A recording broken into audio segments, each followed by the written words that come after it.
जय हिंद दोस्तों, स्वागत है आपका हनु ग्लोबल स्टडीज के इस मंच पर।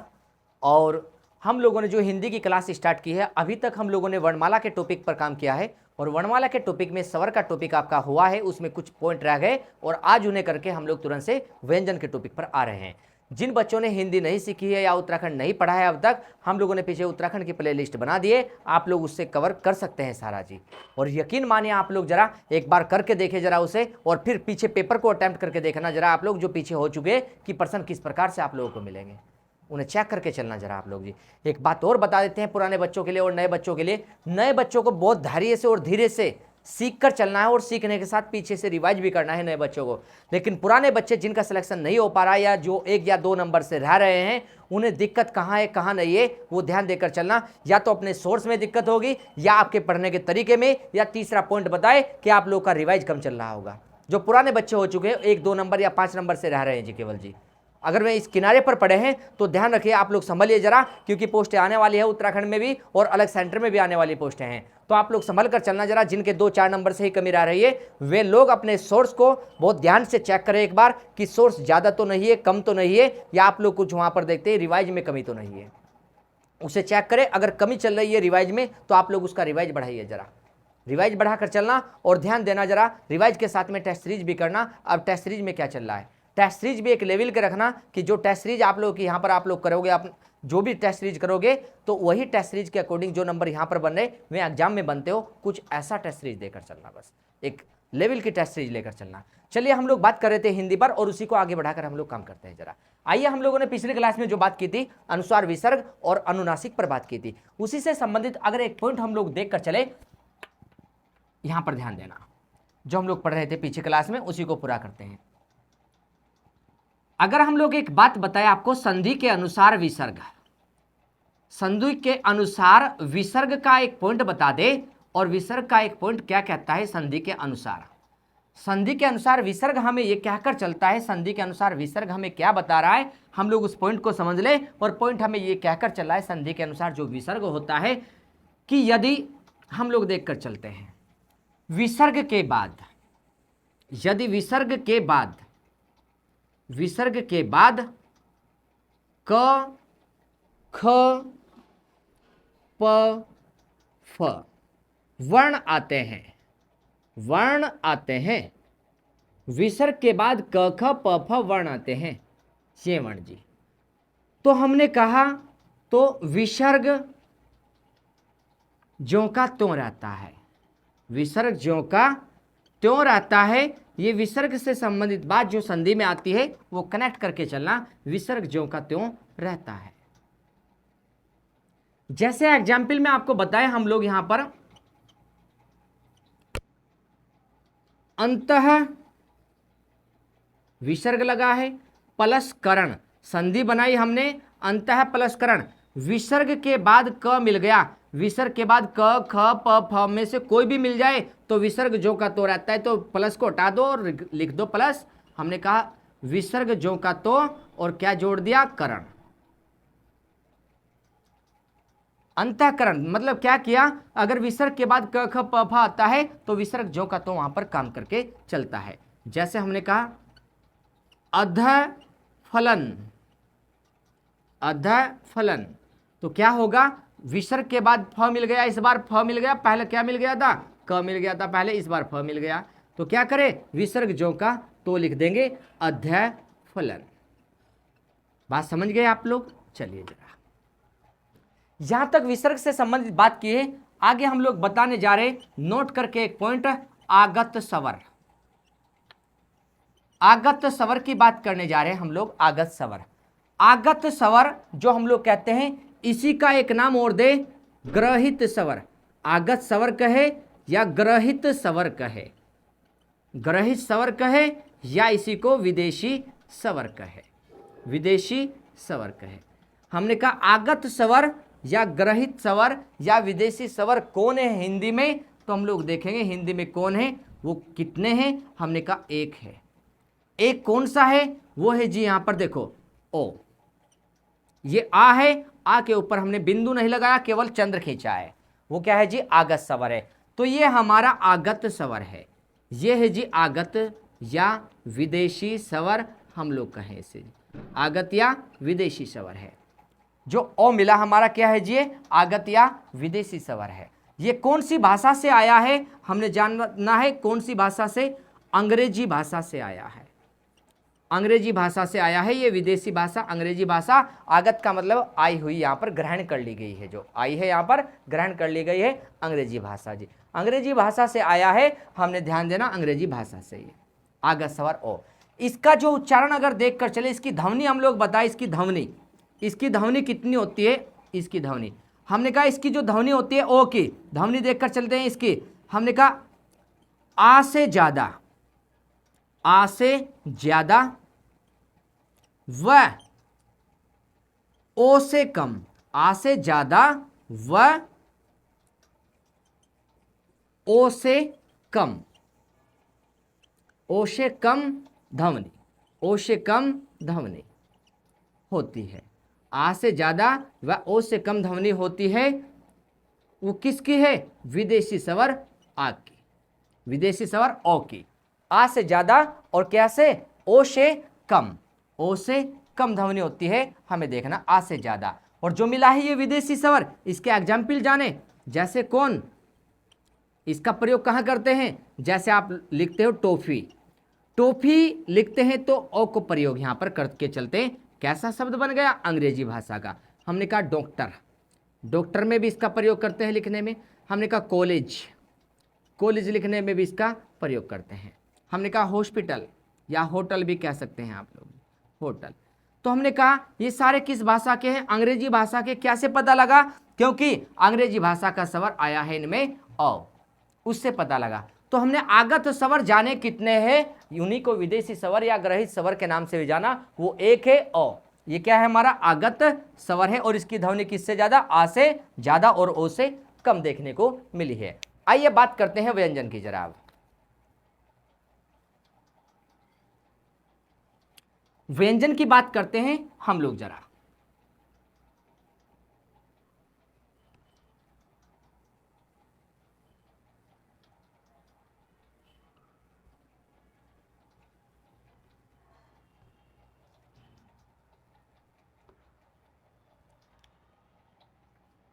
स्वर पढ़े आप लोगों ने, बात व्यंजन की करते हैं अब।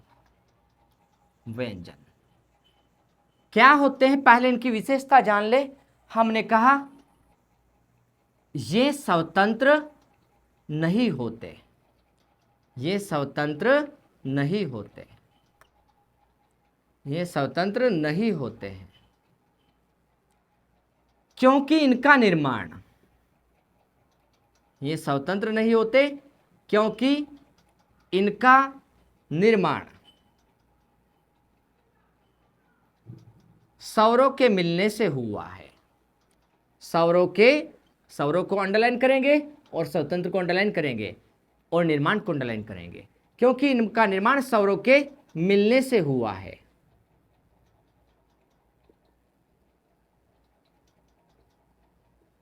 ये स्वतंत्र नहीं होते क्योंकि इनका निर्माण स्वरों के मिलने से हुआ है। हम लोग जानकर चले व्यंजन जो है स्वतंत्र नहीं है, क्योंकि वे स्वरों की सहायता से मिलकर बने हैं। अब देखो, हमने कहा अर्थात व्यंजनों के उच्चारण में, अर्थात व्यंजनों के उच्चारण में स्वरों की सहायता ली जाती है, स्वरों की सहायता ली जाती है व्यंजनों को बोलने में, व्यंजनों को बोलने में स्वरों की सहायता ली जाती है। अब ध्यान देना, हमने कहा व्यंजनों के उच्चारण, उच्चारण मतलब बोलना, उच्चारण किसे कह रहे हैं, बोलना, उच्चारण कह रहे बोलना। हमने कहा स्वरों के बोलने में या स्वरों के उच्चारण में, व्यंजनों को बोलने में या व्यंजनों के उच्चारण में स्वरों की सहायता ली जाती है। जैसे हम लोग कहे, हमने कहा जैसे यहां पर हम लोग कहकर चलते हैं के, हमने के बोला और हम बोलते हैं क, हम क भी बोलते हैं। जरा देखो, अगर लंबे समय तक हम लोग क बोले तो अ की ध्वनि आ रही है और के ए की आवाज आ रही है, मतलब समझना कि क से शुरुआत की थी ए पर चले गए और क से शुरुआत की थी अ पर चले गए। देखो क, हमने क को कहा और हमने के को कहा, तो है तो व्यंजन, लेकिन किसकी सहायता से? स्वर की। अब देखो क में क्या छुप रहा है, क को आधा करो, हमने कहा नीचे एक तिरछी रेखा, इसे हलंत कहते हैं। अभी समझेंगे हलंत क्या है। नीचे एक तिरछी रेखा, इसे हलंत कहते हैं। प्लस क्या छुप रहा है इसमें? अ छुप रहा है। और के में क्या छुप रहा है? के में क को आधा करो, के में क्या छुप रहा है? ए की मात्रा। देखो जरा, यहां पर यह स्वर छुप रहा था क में, और यहां पर यह स्वर छुप रहा है के में। तो मतलब जानना कि व्यंजनों का जो उच्चारण है या व्यंजनों को बोलने में किसका प्रयोग कर रहे? स्वर की सहायता ली जाती है व्यंजनों को बोलने में। बात क्लियर हो पा रही? अब देखो हलंत क्या है। हलंत हमने कहा इसे क्या बोलते हैं? ये जो तिरछी रेखा है, जैसे हमने कहा ये क है और क के नीचे ये जो तिरछी रेखा है, और देखो हमने कहा एक क यह है, ये क कैसा है? हमने कहा आधा, आधा व्यंजन है ये कैसा व्यंजन है? ये आधा व्यंजन है। और ये कैसा व्यंजन है? ये हमने कहा पूरा व्यंजन है या पूर्ण व्यंजन है। इसे कहेंगे पूरा या पूर्ण व्यंजन है। ये पूर्ण व्यंजन है या पूर्ण रूप है। हमने कहा पूर्ण रूप है व्यंजन का, पूर्ण रूप है व्यंजन का, पूर्ण रूप है व्यंजन का। और ये क्या है? आधा व्यंजन का है या आधा रूप है व्यंजन का, या आधा रूप है व्यंजन का, आधा रूप है व्यंजन का। कैसे पता लगा व्यंजन का? कैसे पता लगा ये बात हमने कहा ये ध्यान देना, ये तिरछी रेखा है जो, इसे क्या बोलेंगे? इस तिरछी रेखा को, इस तिरछी रेखा को कहेंगे हलंत। हमने कहा इस तिरछी रेखा को क्या कहेंगे? हलंत। अब देखो जरा एक बात बताने जा रहे हैं आपको, यहां से एक रेखा ले लेते हैं, ठीक है? चलिए हटाइए, यहां से अलग कर देते हैं। हमने कहा क था ये, और ये तिरछी रेखा है, तो इसे क्या बोलेंगे? इसे कहा इस तिरछी रेखा को, इस तिरछी रेखा को हमने कहा नोट कर रहे हैं यहां पर। जिन बच्चों को नहीं पता होगा, जो स्टार्टिंग से होंगे, उन्हें भी ध्यान देना, क्योंकि बहुत बच्चे नए भी होंगे, उनका भी ध्यान रखना। बहुत पुराने होंगे, उनका भी ध्यान रखना, उन्हें भी मालूम नहीं होता बहुत सी बातें जी। तो देखिए जरा, इस तिरछी रेखा को, इस तिरछी रेखा को हलंत कहते हैं, हलंत कहते हैं। और यह केवल, और यह केवल व्यंजनों पर लगती है, व्यंजनों पर लगती है, लगती है, स्वरों पर नहीं, स्वरों पर नहीं लगती, स्वरों पर नहीं लगती है। बात समझ गए कि ये तिरछी रेखा किस पर लगती है? केवल व्यंजनों पर लगती है, स्वरों पर इसका प्रयोग नहीं किया जाता है। इस तिरछी रेखा को क्या बोलते हैं? हलंत कहते हैं। और हमने कहा इसके बाद में अगर हम लोग कहें जिस व्यंजन पर यह लगती है, जिस व्यंजन पर, जिस व्यंजन पर यह तिरछी रेखा होती है, यह तिरछी रेखा होती है। हमने ध्यान देना जरा, आइए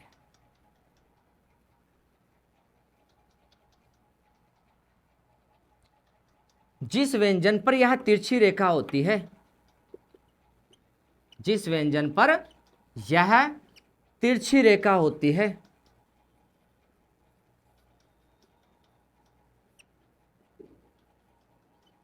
होती है, वह व्यंजन आधा होता है। वह व्यंजन, वह व्यंजन आधा माना जाता है।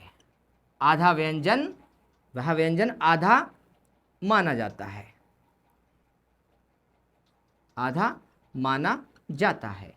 लिखने के हम लोग ध्यान देना, इसे ऐसे भी लिख सकते हैं, वह व्यंजन का आधा रूप होता है। ठीक है, ये भी लिख सकते हैं, वह व्यंजन आधा माना जाता है, ये भी कह सकते हैं, और वह व्यंजन का आधा रूप होता है। जैसे हम लोग आगे बातों को जानेंगे, जैसे हमने कहा क, हमने कहा ख, हमने कहा ग, हमने कहा घ, ये क्या है जी? आधे रूप है व्यंजन के। सारे क्या है जी? आधे रूप है, स्वरों पर नहीं लगती, केवल व्यंजन पर लगती है। बात समझ गए? आगे देखना जरा। अगर हम लोग देखकर चले यहां पर, आगे बातों को समझें, जैसे हम लोग और बात बताएं आपको, हलंत से संबंधित ही बात कर रहे हैं। अभी तो केवल स्टार्टिंग, हमने कहा व्यंजन हुआ भी नहीं है, अभी तो बेसिक बातें आपको सिखाई जा रही है। पहले उन बातों को जानना बहुत जरूरी है व्यंजन को सीखने से पहले। जैसे हमने कहा एक वर्ण हमारे पास प है, एक हमारे पास पा है, एक हमारे पास पो, और एक हमारे पास दूसरा पो दीर्घ ओ वाला। चलिए देखिए, पू को छोड़ देते हैं, हमारे पास पी और एक दीर्घ पी वाला। हमारे पास लघु पो और हमारे पास में दीर्घ पो। और हमारे पास देखो जरा यहां पर आते हैं हम लोग, हमने कहा एक हमारे पास में क्या मिलेगा जी, प्री, और एक हमारे पास में मिलेगा जी पे, और एक हमारे पास दो मात्रा वाला पे यहां पर, और एक हमारे पास में क्या मिलेगा, पो मिलेगा, और एक दो मात्रा वाला पौ मिलेगा हमारे पास। बातों को समझना, 1 2 3 4 5 6 7 8 9 10 11, 11 हो गए हैं जी। आप लोग ध्यान देना जरा, 11 हो गए हैं ये। अब इनसे क्या निकालेंगे हम लोग, उस बात को समझना है।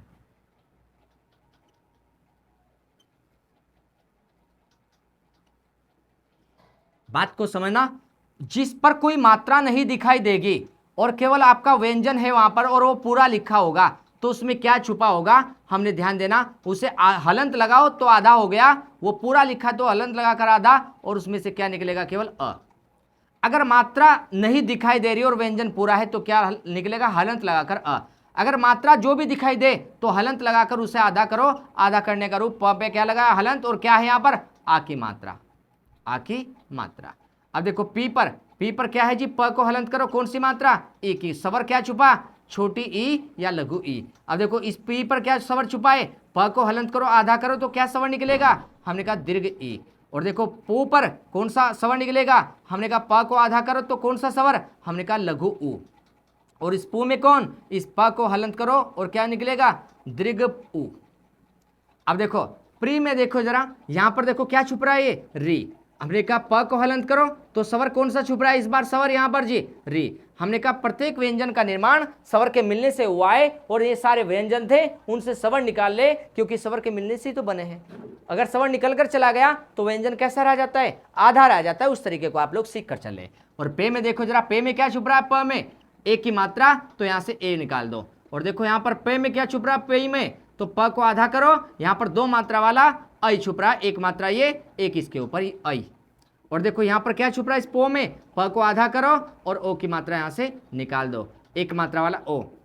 और पौ में क्या छुप रहा है, प को हलंत करो और क्या निकाल दे, यहां से क्या निकलेगा, दो मात्रा वाला औ। बात समझ गए कि प्रत्येक व्यंजन में क्या होता है, स्वर छुपा होता है, और स्वर को निकालने का तरीका आपको बताकर चले। हलंत कैसे लगेगा कैसे नहीं लगेगा, ये बात केवल अभी हम लोगों ने सीखी है। अब नेक्स्ट आगे चलते हैं जरा, आइए।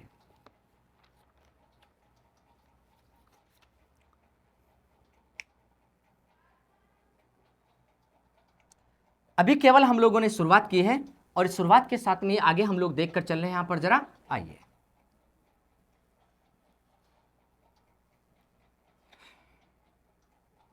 व्यंजन की केवल शुरुआतें और परिभाषा हम लोग सीख रहे हैं केवल इसकी। अभी अभी देखो जरा यहाँ पर अभी होता क्या क्या है, अभी चीज़ों को समझना जरा। अभी तो केवल स्टार्टिंग हो रही है जी।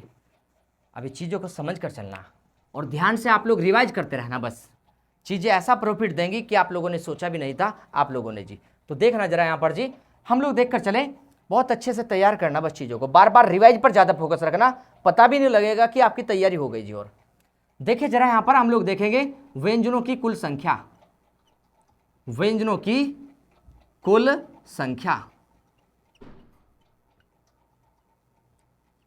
व्यंजनों की कुल संख्या यहां पर हम लोग कितनी, 33। हमने कहा 33 व्यंजनों की कुल संख्या कितनी माने, 33। इन 33 को हम लोग देखकर चलेंगे, कौन है ये 33। आइए बात करते हैं 33 की।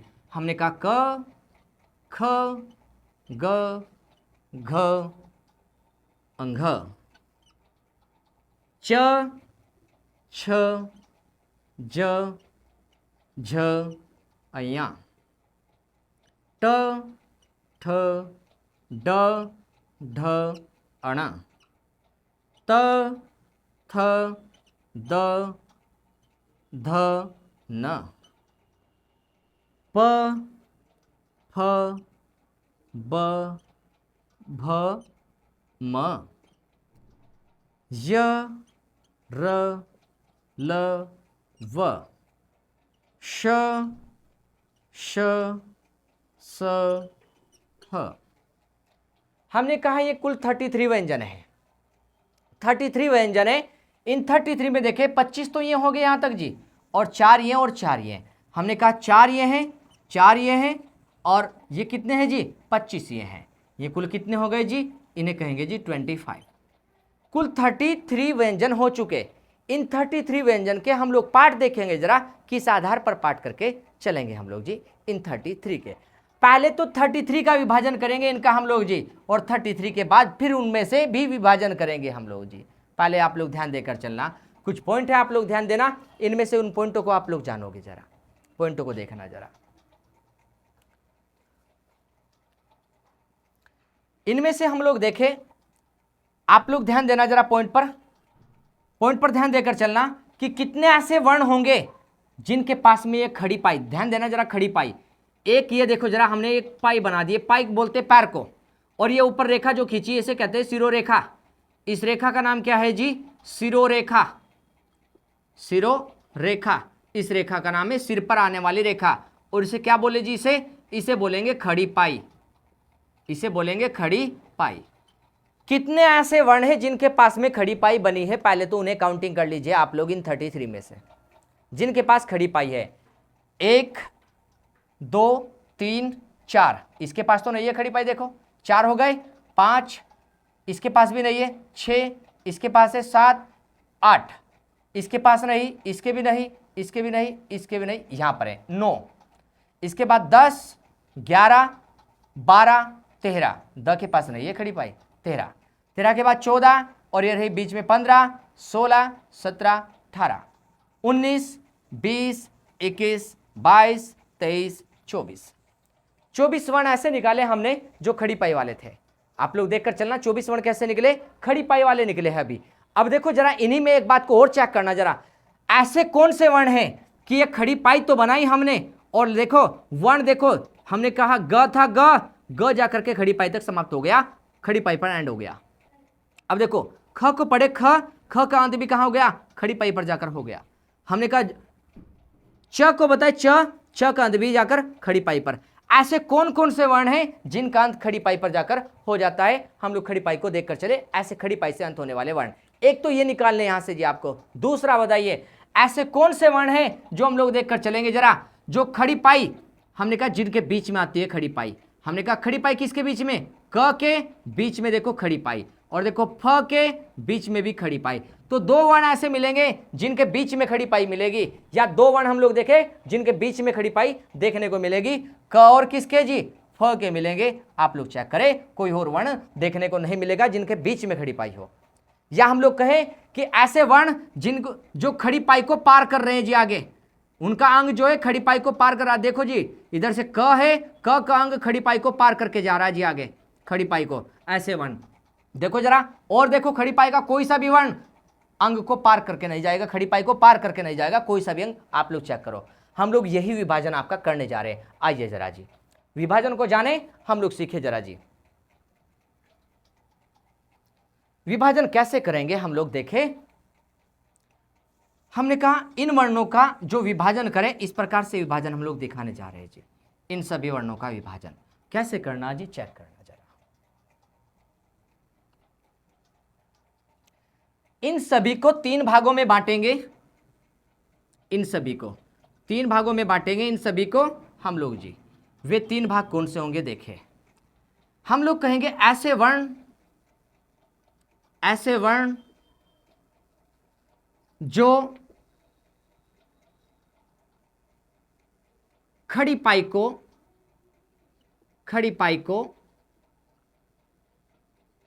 पार करते हैं, या ऐसे वर्ण, या कहेंगे ऐसे वर्ण जिनके बीच में खड़ी पाई आती है, जिनके बीच में खड़ी पाई आती है, जिनके बीच में खड़ी पाई आती है, खड़ी पाई आती है। ध्यान देकर चलना जरा, वे कौन कौन से वर्ण मिलेंगे आप लोग बाद में जान लोगे। दूसरा हमने कहा ऐसे वर्ण जिनका समापन खड़ी पाई से हो रहा है। नेक्स्ट देखो, नेक्स्ट नंबर 2 पर, नंबर 1 या नंबर 2, हमने कहा ऐसे वर्ण जिनका समापन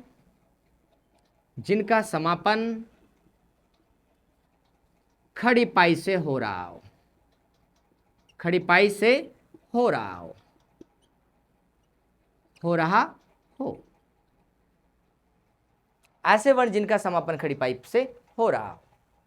नेक्स्ट है नंबर 3 पर, ऐसे वर्ण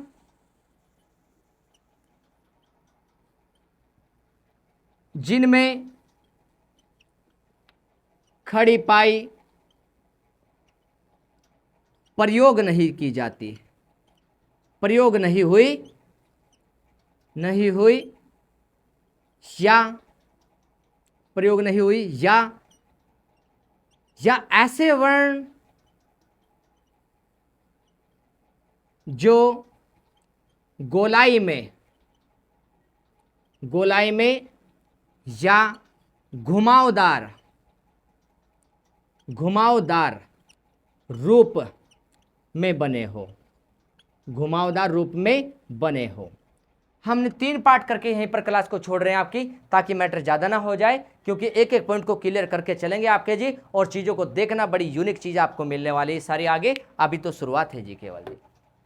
आने वाले किसी भी एग्जाम के लिए आप लोग, चाहे सेंटर का एग्जाम हो, यूपी का एग्जाम हो, चाहे उत्तराखंड का एग्जाम हो, और जहां पर हम लोग देखें हिंदी पार्ट रखा हुआ है, और सिलेबस को चेक करना और टॉपिक को चेक करना कि वो टॉपिक आपका वहां पर सिलेबस में हिंदी से आया है या नहीं, उसके आधार पर आप लोग अपनी तैयारी करना प्रत्येक एग्जाम के लिए। हम लोग देखें कि जो भी पार्ट करके चले वो कंप्लीटली आप लोगों के लिए पर्याप्त होगा।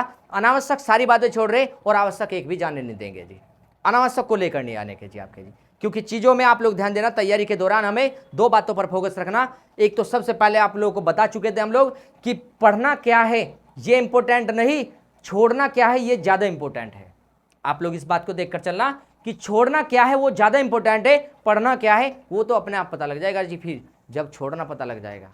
तो ध्यान रखना और अच्छे से पढ़ाई करना। आप लोग मिलते हैं नेक्स्ट क्लास में आप लोगों से हम लोग। धन्यवाद।